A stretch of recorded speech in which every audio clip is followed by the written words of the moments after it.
तुमने जंगली जानवरों को लोगों पर हमला करते तो देखा होगा, लेकिन हमारी आज की कहानी में इसका एकदम उल्टा है। कहानी की शुरुआत होती है एक जू से, जहां कुछ शिकारियों ने घुसकर एक शेर का बच्चा चुरा लिया। उस बच्चे को पिंजरे में कैद करके एक हवाई जहाज में ले जाया जा रहा था। इसके बाद हम एक 25 साल की लड़की एल्मा को देखते हैं, जो पियानिस्ट बनना चाहती है। उसे जानवर भी बहुत पसंद थे। एक दिन वो एक आइलैंड पर घूमने जा रही थी। असल में ये आइलैंड उसके दादा का था। उसके दादा ने उसे कई साल पहले गोद लिया था और अब उनकी मौत के बाद ये आइलैंड एल्मा को विरासत में मिला है। आइलैंड पर अंकल जो ने उसका स्वागत किया। वहाँ पर एक बहुत सुंदर सा घर था। उसने फैसला किया कि वो आज की रात इसी आइलैंड पर गुजारेगी। रात के समय अपने दादा की वीडियोस देखकर एल्मा का दिल भर आया। एक वीडियो में उसके दादा ने बताया कि स्नो नाम की एक मादा भेड़िया कुछ साल पहले न जाने कहां से इस आइलैंड पर आ गई थी और समय के साथ उन दोनों में गहरी दोस्ती हो गई। दादा ने एल्मा से कहा कि वो भी स्नो को ढूंढकर उससे दोस्ती कर ले। उस रात शेर के बच्चे वाला प्लेन बेहद खराब मौसम की वजह से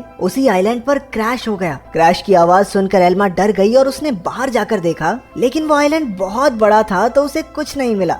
अगली सुबह चार्ल्स और एली नाम के दो नौजवान वहां आए। उन्होंने स्नो को कैद करने के लिए जाल बिछा दिया। असल में वो भेड़ियों के पार्क के मालिक थे और उसके लिए स्नो को पकड़कर ले जाना चाहते थे। कुछ देर बाद स्नो जाल में फंस गई, लेकिन अपनी सूझबूझ से चार्ल्स और एली के आने से पहले ही वो जाल काटकर भाग निकली। फिर वो तैरकर आइलैंड की दूसरी ओर जा पहुंची, जहां उसकी मुलाकात एल्मा से हुई। पहले तो एल्मा घबरा रही थी, लेकिन फिर उसने अपने दादा की बात याद की और स्नो को पुचकारने लगी। कुछ देर बाद एल्मा प्लेन क्रैश की जगह पर पहुंची। खुशकिस्मती से शेर के बच्चे को कोई चोट नहीं पहुंची थी। वो एक पक्षी के घोंसले में गिर गया था, लेकिन पक्षी ने उसे नीचे धक्का दे दिया और इसके बाद वो सीधा जाकर एल्मा की गोद में गिरा। एल्मा भी उसे अपने साथ घर ले आई। उसी वक्त स्नो भी अपने छोटे बच्चे के साथ घर में आ गई। घर में 3 प्यारे जानवर देखकर एल्मा बहुत खुश थी। उसने तुरंत अंकल जो को बुलाया, लेकिन उन्होंने एल्मा से कहा कि इन खतरनाक जानवरों को घर में रखना ठीक नहीं है, तुम्हें इन्हें जू वालों को दे देना चाहिए। अंकल ने ये भी बताया कि शेर के बच्चे को ढूंढते हुए जू के कर्मचारी वहाँ जरूर आएंगे,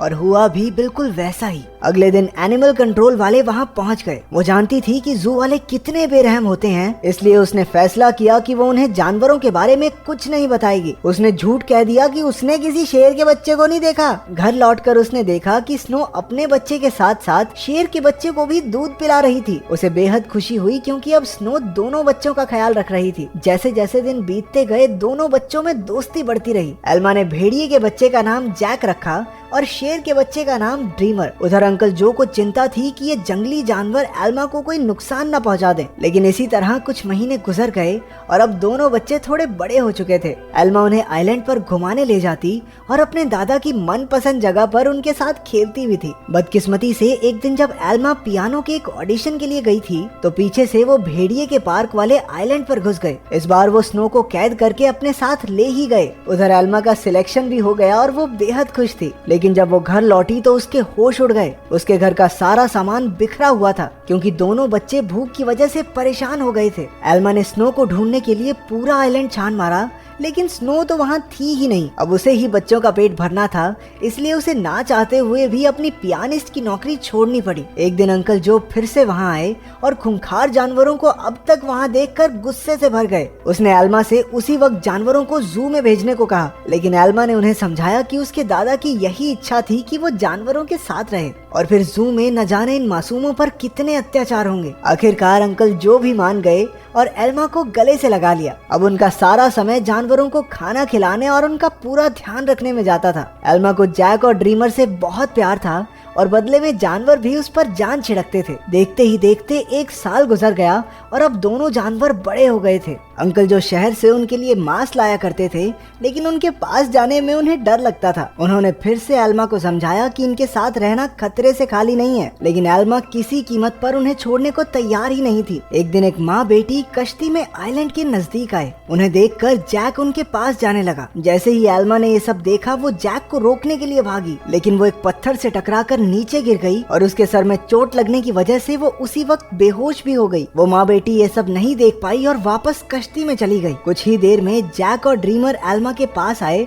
और उसे उठाने की बहुत सी कोशिशें की, लेकिन कोई फायदा नहीं हुआ। वो कई घंटों तक जोर जोर से आवाजें लगाकर मदद के लिए पुकारते रहे, लेकिन कोई नहीं आया। जल्द ही रात हो गई और दोनों जानवर एल्मा से सटकर बैठ गए। उन्होंने पूरी रात जागकर एल्मा को गर्माहट दी। अगली सुबह अंकल जो ने एल्मा को कई बार कॉल की, लेकिन कोई जवाब न मिलने पर वो समझ गए कि कुछ तो गड़बड़ जरूर है। वो तुरंत आइलैंड पर पहुंचे। उन्हें लगा कि जरूर इन जंगली जानवरों ने एल्मा पर हमला कर दिया होगा, इसलिए उन्होंने एनिमल कंट्रोल वालों को कॉल कर दिया। लेकिन जब उन्हें एल्मा बेहोश मिली और जानवरों को उसकी रक्षा करते देखा तो उन्हें अपनी इस हरकत पर बहुत पछतावा हुआ। इसके बाद जब एल्मा को हॉस्पिटल ले जाया गया तो डॉक्टर ने उन्हें बताया कि अगर जैक और ड्रीमर ने उसे गर्माहट न दी होती तो शायद वो आज जिंदा न होती। उधर एनिमल कंट्रोल वालों ने जैक को पकड़कर इलाई और चार्ल्स को सौंप दिया। उन्हें एहसास हो गया कि जैक तो स्नो का ही बच्चा है। वहीं ड्रीमर को एलन नाम के एक आदमी को बेच दिया गया जो एक जू चलाता था। एलन बहुत बेरहम आदमी था जो अक्सर अपने जानवरों को पीटा करता था, लेकिन अपने बाप से बिल्कुल उल्टा उसका बेटा रैफा बहुत नरम दिल का था। जल्द ही उसकी दोस्ती ड्रीमर से हो गई, लेकिन कुछ ही दिनों में बेचारे ड्रीमर को कई नशीली दवाइयां देकर सर्कस में करतब करने के लिए मजबूर किया जाता। ड्रीमर ने अब तक की अपनी जिंदगी मजे से आइलैंड पर गुजारी थी, लेकिन इन बेरहम लोगों ने उस पर काफी बुरा असर डाला। इसलिए राफा अक्सर उसके पास उसे शांत करने जाया करता। उधर हॉस्पिटल में एल्मा ने होश में आते ही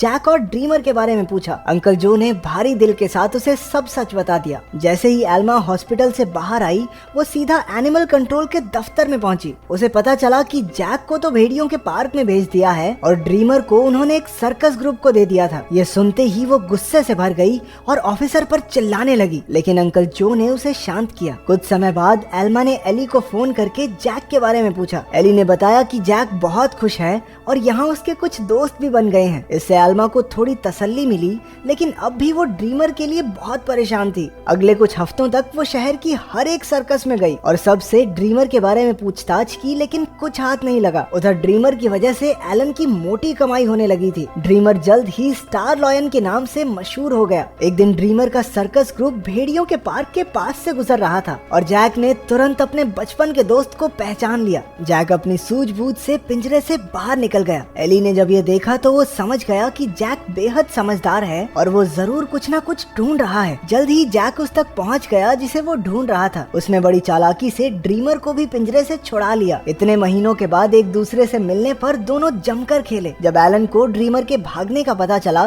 तो उसने गुस्से में बेहोश करने वाली बंदूक निकाल ली। उसके बेटे रैफा ने उसे रोकने की बहुत कोशिश की, लेकिन लालची एलन ने उसकी एक न सुनी। हार कर रैफा भी ड्रीमर को ढूंढने एलन के साथ चल पड़ा। एलन ने एली को भी ड्रीमर के बारे में बताया। अब वो समझ गए थे कि जैक और ड्रीमर दोनों साथ ही हैं। इसी वजह से पूरे शहर में हाई अलर्ट जारी कर दिया गया। उस शाम एली ने एल्मा को सब कुछ बताया और कहा कि एनिमल कंट्रोल वाले दोनों जानवरों के पीछे पड़े हैं। ये सुनकर एल्मा घबरा गई, लेकिन एली ने बताया कि उन्होंने जैक के शरीर में एक ट्रैकर फिट किया था। जैक और ड्रीमर की आखिरी लोकेशन एक जंगल के आसपास थी। अब एल्मा और एली ने मिलकर जानवरों को ढूंढने का फैसला किया। उधर दोनों जानवर शहर में खुलेआम घूम रहे थे, इसलिए पुलिस ने शूट एट साइट के ऑर्डर्स दे दिए। बाद में दोनों जानवर फिर से जंगल में पहुंच गए, जहां एलन और रफा ने उन्हें देख लिया। लालची एलन ने ड्रीमर पर अपनी ट्रैंकुलाइजर गन से हमला कर दिया, लेकिन उसी वक्त जैक बीच में आ गया और अपने दोस्त के बदले खुद गोली का शिकार हो गया। बेचारा जैक तो उसी वक्त बेहोश हो गया, जबकि ड्रीमर को वहां से भागने का मौका मिल गया। उसके भाग जाने के बाद रफा ने तुरंत जैक का ट्रैकर हटाकर